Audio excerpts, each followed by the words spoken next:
बिहार के दोनों गठबंधनों में सीट बंटवारे का पेंच सुलझा नहीं है। एक को मनाया जा रहा तो दूसरा रूठ रहा और यह सिलसिला काफी लंबा चल रहा।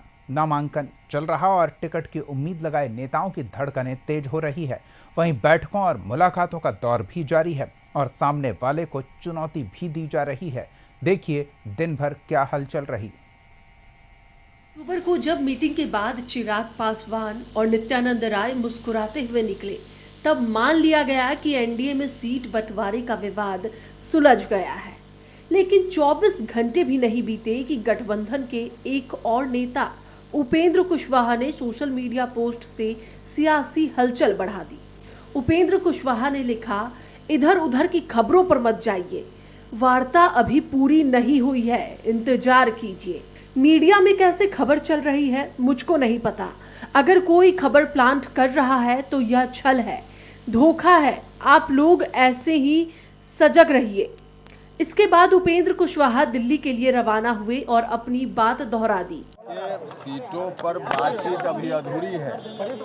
जो खबर कई जगह चल रही है सीटों पर सहमति के बारे में, इसमें सच्चाई नहीं है। सच्चाई यह है कि बातचीत का दौर अभी जारी है, बातचीत पूरी नहीं हुई है। बातचीत का अगला दौर दिल्ली में होगा। भारतीय जनता पार्टी के शीर्ष नेतृत्व की ओर से बुलावा के अनुसार हम दिल्ली जा रहे हैं। अब दिल्ली में बातचीत आगे बढ़ेगी और जो कुछ भी तय होगा अंतिम रूप से आप लोगों को फिर बताएंगे। सर आपने सीटों का डिमांड कर रहे हैं सर, कितनी सीटों का? अरे इस तरह के सवाल का तो बार बार हम जवाब दे चुके हैं ना। सीट की संख्या जहां चर्चा की जरूरत होगी वहां हम कर रहे हैं, करेंगे। अब सार्वजनिक रूप से ऐसे सवालों का जवाब देना कोई मतलब नहीं। सर आपकी भी नाराजगी है क्या अभी भी? अब इससे आपका अर्थ है, आपकी स्वतंत्रता है, जो अर्थ लगाना हो लगाएं। हमने कहा कि सीटों पर सहमति नहीं हुई है, बातचीत का दौर जारी है। उपेंद्र कुशवाहा ने भले ही खुलकर नहीं कहा, लेकिन नाराजगी साफ झलक गई। कुछ ऐसा ही हाल हिंदुस्तानी आवाम मोर्चा का भी है। 15 सीटों की डिमांड रखने वाले जीतन राम मांझी भी खुश नहीं बताए जा रहे और बताया जा रहा है कि वे इससे कम पर मानने को तैयार नहीं है। हालांकि बीजेपी ने चिराग पासवान को मना लिया है। दिल्ली में नित्यानंद राय और चिराग पासवान की मुलाकात के बाद एलजेपीआर की बैठक हुई और फैसले के लिए राष्ट्रीय अध्यक्ष चिराग पासवान को अधिकृत कर दिया गया। हलचल महागठबंधन खेमे में भी है। आरजेडी अध्यक्ष लालू यादव ने आरजेडी की इमरजेंसी मीटिंग बुलाई, जिसमें सहयोगी दलों के साथ आरजेडी के तमाम बड़े नेता मौजूद रहे। वहीं आरएलजेपी के बाहुबली नेता और पूर्व सांसद सूरजभान सिंह ने लालू यादव से मुलाकात की, जिसे लेकर कई तरह के अटकलें लगाए जा रहे हैं। इससे पहले तेजस्वी यादव ने पटना में विद्यार्थियों से संवाद किया। इस इलाके में बड़ी संख्या में प्रतियोगिता परीक्षा की तैयारी करने वाले छात्र रहते हैं। छात्रों ने तेजस्वी यादव को अपनी समस्याएं बताई।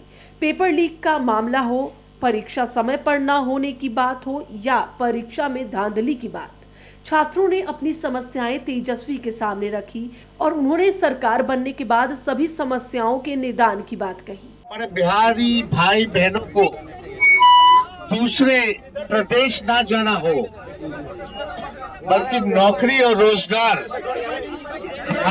बिहार में मिले, जिसके लिए हम आप लोगों के बीच आए और कल्पना से बढ़ेंगे। इतने बड़े तादाद में लोग यहाँ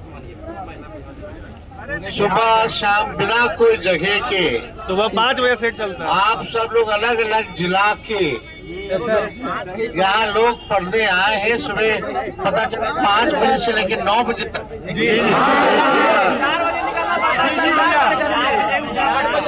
केवल यही नहीं बल्कि पटना ही नहीं, पूरे बिहार में अलग अलग जिलाओं में लोग इस हिसाब से तैयारी करते हैं। तेजस्वी यादव के बड़े भाई और जनता जनशक्ति पार्टी के नेता तेज प्रताप यादव ने जनता के भरपूर समर्थन का दावा किया है। उन्होंने कहा कि बड़ी संख्या में लोग बिना बुलाए आ रहे हैं और जल्द ही पार्टी उम्मीदवारों के नाम का ऐलान होगा। साथ ही तेज प्रताप ने महुआ से चुनाव लड़ने का ऐलान किया। नहीं तो लगातार कार्यक्रम नेता कार्यक्रम में ना चलेगा, थोड़ा ना कारपोरेट बिजनेस ऑफिस चलाएगा। इस तरीके से बिहार भर में घूम रहे हैं भैया, कैसा समर्थन मिल रहा है आपकी पार्टी? समर्थन आप देख लीजिए हमारे पार्टी को क्या कितना समर्थन मिल रहा है। तो बिना बुलाए भीड़ उमड़ जा रहा है मेरे लिए। AIMIM के जन लोग समर्थन AIMIM के लोग भी मिले हैं आके सर। थर्ड फ्रंट भी बना तो सब मिल ही रहे हैं लोग आकर के। कब तक सर? अब आने वाले देखिए कितने सीटों पर सर उम्मीदवार उतार रहे हैं? वो हम परसों आपको डिसाइड कर देंगे। हम क्या राघोपुर से भी उम्मीदवार उतारेंगे? परसों बता देंगे, परसों गठबंधन बना रहे हैं चंद्रशेखर की पार्टी से हो रही है आपकी? वो बता दिया जाएगा परसों ऐलान करूंगा मैं। इस बार किसका सरकार बनेगा सर बिहार में? परसों जोरदार ऐलान होगा। तो हम तो ऐलान कर ही दिए, आप बार बार काहे के लिए फालतू बात बोलना है? हम तो बोल ही देंगे महुआ से लड़ेंगे, तो फिर फालतू का सवाल है तुम लोग का।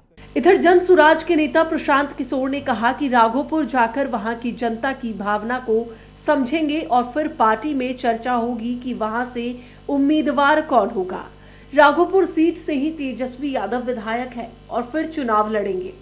तेजस्वी के साथ ही प्रशांत किशोर ने दिलीप जायसवाल, सम्राट चौधरी, मंगल पांडे और अशोक चौधरी को चुनाव लड़ने की चुनौती दी है। आज राघोपुर पर निर्णय लेना है। राघोपुर जा रहे हैं, वहां पर जितने साथियों ने, जितने कार्यकर्ताओं ने, जन स्वराज के परिवार के सदस्यों ने राजद के वहां पर जो उनका आधिपत्य है उसके खिलाफ जन स्वराज की बात को घर घर पहुंचाया है। उनके साथ जाकर बैठेंगे, कुछ लोगों से मुलाकात करेंगे, उनके साथ बैठकर उनकी जो भावना है उसको समझने का प्रयास करेंगे, ताकि कल जब केंद्रीय कमेटी की बैठक हो तो उसमें उनकी बात को शामिल किया जाए और कल उस पर जैसे बाकी सीट पर निर्णय होगा वैसे राघोपुर पर भी होगा। एक तरफ टिकट बंटवारे पर मत्थापिच्ची चल रही है और उम्मीदवार टिकट फाइनल होने के इंतजार में है, वहीं अनंत सिंह ने मोकामा में जनसंपर्क शुरू कर दिया है। महंगी गाड़ियों के काफिले के साथ अनंत सिंह बाइक पर सवार होकर लोगों से मिलते और बातचीत करते दिखाई दिए। वहीं पवन सिंह खुद के चुनाव लड़ने की अटकलों पर विराम लगा दिया है। पवन सिंह ने साफ किया कि उन्होंने विधानसभा चुनाव लड़ने के मकसद से पार्टी ज्वाइन नहीं की है। इन सबके बीच लोगों की नजरें सीट बंटवारे पर टिकी है, जिस पर अब तक फैसला नहीं हो पाया है। ब्यूरो रिपोर्ट, कशिश न्यूज।